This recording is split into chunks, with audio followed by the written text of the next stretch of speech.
Hello friends, जैसा कि मैंने लास्ट एपिसोड में देखा, वांगलिन वहाँ पर कई सारे फॉर्मेशन लगा देता है। उन फॉर्मेशन के लगने की वजह से ताऊजी सोचता है ये लियोन ने लगाए हैं, तो उन दोनों में लड़ाई होने लगती है। पर आखिर में सिक्स डेयर किंग को पता चल जाता है ये उसका काम नहीं है। पर जब तक उन दोनों को पता चलता, वांगलिन वहाँ के इस बड़े फॉर्मेशन को कंट्रोल कर चुका होता है और लोगों पर लगातार हमले करवाने लगता है। अब आगे वांगलिन दोनों की ऐसी हालत खराब होती है, बड़े आराम से उधर से देख रहा होता है। वे दोनों उस फॉर्मेशन पर हमला करने के लिए तैयार हो रहे होते हैं और वो कह रहे होते हैं अब चाहे कुछ भी हो जाए इस फॉर्मेशन को तो तोड़ के निकलना ही पड़ेगा। फिर इसके बाद तुरंत ही उस फॉर्मेशन पर दोनों लगातार हमले कर रहे होते हैं। इधर हम देखते हैं शैडो डेविल को, जो कि वांग से कहने लगता है मास्टर इधर आओ, पहाड़ के नीचे कुछ दिख रहा है, देखो देखो। वांग उसके पास आकर तुरंत ही पहाड़ के नीचे देखने लगता है। वो देखता है पहाड़ के नीचे से बहुत सारी स्पिरिचुअल वालें उठ रही होती हैं। उनको देखकर वहाँ कहने लगता है ये तो गलत हुआ। देखते देखते पूरे पहाड़ पर वो सारी वालें उठ जाती हैं और उसके ऊपर काफी सारी ठंडर गिरने लगती है। इधर हम देखते हैं दाऊजी को, जो कि कह रहा होता है आखिर से किस तरह का फॉर्मेशन है, क्योंकि उन लोगों के ऊपर भी ठंडर गिर रही होती है। वो उस ठंडर से बचने की कोशिश कर रहा होता है। सिक्स डेयर किंग भी बचने की कोशिश में अपने रूई पवेट को आगे लगा देता है और वो ठंडर सीधे ही उसके हाथ को काट कर फेंक देती है, पर वो बच जाता है। फिर उसके बाद वे दोनों एक एक करके गोली निकाल कर खा लेते हैं। सिक्स डेयर किंग दाऊजी से कह रहा होता है दाऊ ब्रदर, लगता है हमारे पास अभी बहुत सारी रिजर्वेशंस हैं, लेकिन अगर हम ऐसी तरह से इस लेवल में रुके रहेंगे तो हम सेकंड लेवल पर नहीं पहुंच पाएंगे। इस पर दाऊजी उससे कहने लगता है अब चाहे कुछ भी हो जाए, चाहे बिजली हमको चीरे, चाहे कुछ भी हो, हम इसके भीतर से होकर ही निकलेंगे। फिर इसके बाद वे दोनों उसकी बिजली को झेलते हुए उस गोले से निकल कर जा रहे होते हैं। ऐसे करने में उनकी बहुत ही ज़्यादा पावर वेस्ट हो रही होती है। सिक्स डेयर किंग कह रहा होता है फिल फॉर्मेशन के लड़के, तुम अच्छी मौत मरना, और उसके बाद उस लेवल से निकल जाता है। तभी हम देखते हैं उस पहाड़ की सभी बॉलें धीरे धीरे करके उसके अंदर जाने लगती हैं। वांग भी तुरंत ही अपनी जमीन में से निकल आता है, क्योंकि वो अर्थ स्केप टेक्निक का यूज़ कर उसके अंदर घुस गया था। वो बाहर आकर सोचने लगता है ये फॉरबिडन माउंटेन नहीं बल्कि खुद में ही एक असली माउंटेन है। तभी वो एक पास में हाथ की हड्डी को देखते हैं। वांग तुरंत ही अपने डेविल से कहने लगता है जाओ लेके आओ उसे। डेविल तुरंत ही चले जाता है और साथ को उसको ले आता है। वो हाथ धीरे धीरे करके छोटा हो जाता है और एकदम एक गोली सी में बदल जाता है। वांग उसको चेक करने की कोशिश करता है, पर लेकिन वो उसे चेक नहीं कर पाता और फिर उसे वो तुरंत ही अपने पास रखकर वहाँ से जाने लगते हैं। वो डेविल उसको देखते देखते उसके पीछे पीछे आ जाता है और आकर कहने लगता है मास्टर, तुम इस पूरे पहाड़ के मालिक हो, अगर हम ज़्यादा देर यहाँ पर रुके रहेंगे तो हमारे लिए ज़्यादा दिक्कत हो सकती है, क्योंकि हम यहाँ से जल्दी चलें। इस पर वांग उससे कहने लगता है आगे जो फॉर्मेशन लगा हुआ है इसे गॉड ट्रांसफॉर्मेशन स्टेज का आर्टिफिकेट भी नहीं झेल सकता, तो मैं यहाँ से नहीं निकलूँगा। अगर मैं यहाँ से निकला तो मेरी मौत पक्की हो जाएगी। इस वजह से मैं सिर्फ मैं यहाँ पर रोक सकता हूँ और मैं रुक सकता हूँ।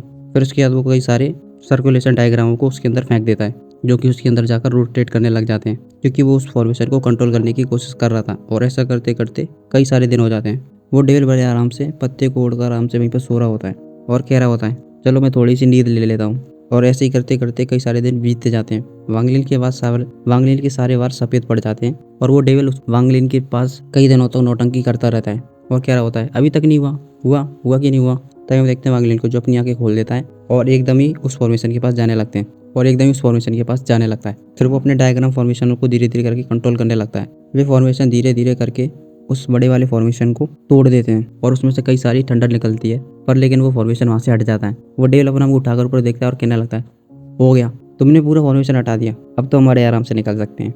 और बड़ी जोर से दांत फाड़ रहा होता है। फिर इसके बाद वे दोनों वहाँ से उड़कर उस वर्म होल से निकलकर दूसरी लेवल को क्लियर करना चाहते थे, पर वो जैसे ही उस फॉर्मेशन के पास पहुंचते हैं तभी उनके ऊपर एकदम ही अचानक से ठंडर गिरने लगती है और वो वहीं पर ही जम जाते हैं। डेविल कह रहा होता है लगता है अब तो हम मरने ही वाले हैं, हो गया काम। तभी अचानक देखते हैं कि हम उस पहाड़ में से वो दोबारा से वही सारी गेंदें उठने लग रही होती हैं। वांग ये सब देखकर कह रहा होता है आखिर ये सब क्या हो रहा है, मैंने फॉर्मेशन को तो बिल्कुल ही पूरी तरह से हटा दिया।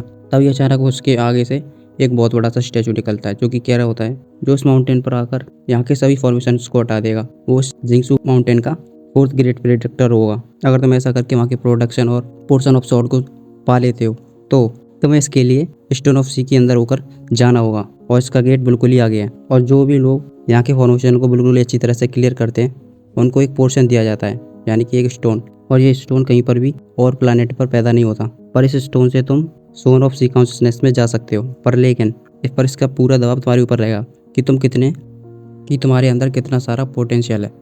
तभी हम देखते हैं उसके हाथ में एक चौकोर सा पत्थर आ जाता है।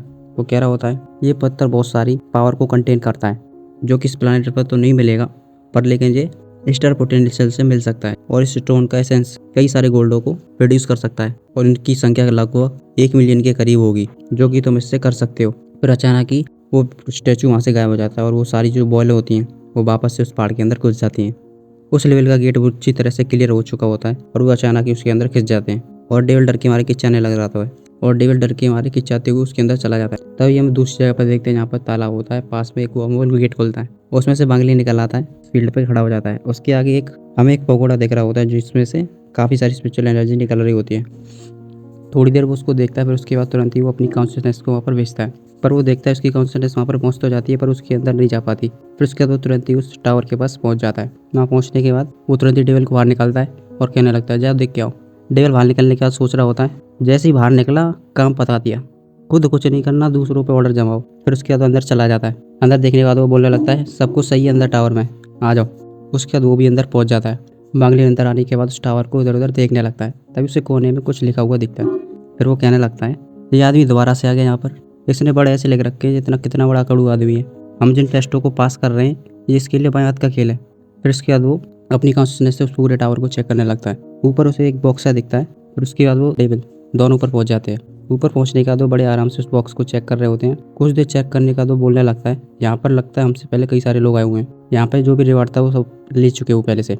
डेविल बार बार से उचक के देख रहा होता है और उसे जैसे ही ये पता चलता है तो वो सोचने लगता है, इतना सारा मेहनत बर्बाद चला। वांगली बड़े ध्यान से उस बॉक्स के बॉटम को देख रहा होता है। फिर उसके बाद वो अपनी कॉन्शियसनेस को उसके अंदर भेज देता है। वो देखता है उस बॉक्स के अंदर एक सीक्रेट जगह भी है जिसके अंदर एक पाउच रखा है। उसके बाद वो अपना हाथ रखकर उस बॉटम को खोल देता है।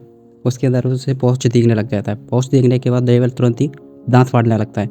आगे जाकर अपना हाथ डालता है और कहता है, लगता है हमारे लिए कोई छोड़ गया है यहाँ पे। वो उठाने के लिए जा ही रहा होता है, तभी वांगली उससे मना कर देता है, अगर तुम्हें मरना नहीं है तो उठा लो। इतना सुनते ही उसकी हंसी गायब हो जाती है और कहने लगता है, इतना सुनते ही उसकी हंसी गायब हो जाती है और अपना हाथ पीछे कर लेता है। फिर वांगली कहने लगता है, ये चीज़ कई सालों से यहाँ पर पड़ी है और इसे आज तक कोई भी नहीं ले गया, इसका मतलब जरूरी इस पर कोई ना कोई बैन लगाए। फिर उसके बाद वो तुरंत ही अपनी रेड थंडर को छोड़ देता है और चेक करने लगता है। वो उसके बैन को देखकर कह रहा होता है, ये बैन तो बहुत ही कर रहा है। फिर वो रेड थंडर के द्वारा उस पाउच को बाहर तो निकाल लेता है। फिर कह रहा होता है, मेरी कल्टीवेशन अभी ठीक नहीं है, लगता है इसे खोलने में मुझे कई साल लग जाएंगे। इसके बाद वो उसे फिर अपने स्टोरेज में रख लेता है। फिर इसके बाद वो और उसका डेविल दोनों ही उस अगले लेवल के वेयरवुल्फ को देखने लगते हैं। उसको थोड़ी देर देखने के बाद वांगली अपने पास से सोल बॉल को निकालकर उसको दे देता है डेविल को और कहता है, खाओ जल्दी से। डेविल उन्हें खाते हुए कह रहा होता है, पता नहीं मैं कब छूटूंगा इन सबसे, लगता है अब कौन सी मुसीबत आएगी मेरे पास, पता नहीं अब कौन सी मुसीबत आएगी मेरे पास। उन्हें खाने का तो तुरंत ही उस पूल के अंदर चला जाता है। वांगली पहले के बारे में सोचने लगता है जब दामूजी ने उसको 6 डिजायर ऑफ डीमन से मिलाया था। उसे बताया था कि ये डेथ स्पेल जानता है। इस पर वो किंग ऑफ 6 डिजायर बोलने लग रहा होता है, अगर तुम लेवल 3 को क्रैक कर दोगे तो मैं बुरा नहीं मानूंगा और तुमको हमेशा अपने पास रखूंगा। वांगली कह रहा होता है, अच्छा तो ये वही जगह है जिसे वो सभी लोग पार नहीं कर पा रहे। मैं सिर्फ पिल फॉर्मेशन में और मुझे इसे क्रैक करने में बहुत ज़्यादा टाइम लगेगा और पता नहीं इसके अंदर मैं अच्छी तरह से जा भी पाऊंगा या नहीं। इसके बाद वो तुरंत ही एनर्जी वाटर को निकाल लेता है और उसे पी लेता है। उसे पीने के बाद ही वो तुरंत ही उसके अंदर बॉम्ब पूल के अंदर छलांग लगा देता है। काफ़ी देर तक उस बॉम्ब पूल में वो ट्रैवल करता है। उसके बाद वो एक जगह पर पहुंच जाता है। उस जगह के चारों तरफ देखने के बाद बालने कुछ चीज़ें उड़ती हुई दिखाई दे रही होती हैं। वो एक पत्थर पर जाकर खड़ा हो जाता है। वो आसपास कुछ डेड सोल्स को उड़ते हुए देखता है। उन्हें देखते ही वो समझ में आ जाता है ये कौन सी जगह है। फिर उसके बाद वो डेड वर्ल्ड में पहुंच चुका होता है। उसे समझ में आ जाता है ये कौन सी जगह है, ये वही जगह इससे पहले वाली वहाँ से छूट के निकल के आया था। फिर अचानक से उसके सिर में दर्द होने लगता है और वो अपने सिर को पकड़ लेता है। उससे वो पुरानी सारी यादें वापस आने लगती हैं और उसके पास से कई सारी डेथ स्पेल वगैरह छूट रही होती है। साथ ही साथ स्पिरिचुअल एनर्जी को भी छोड़ रहा होता है और ये प्रोसेस काफ़ी देर तक चलता रहता है और आखिर में एक बहुत जोर का ब्लास्ट हो जाता है। उसके बाद कह रहा होता है, अच्छा तो लगता है ये है लेवल 3। आज के एपिसोड में बस इतना ही, मिलते हैं अगले एपिसोड में।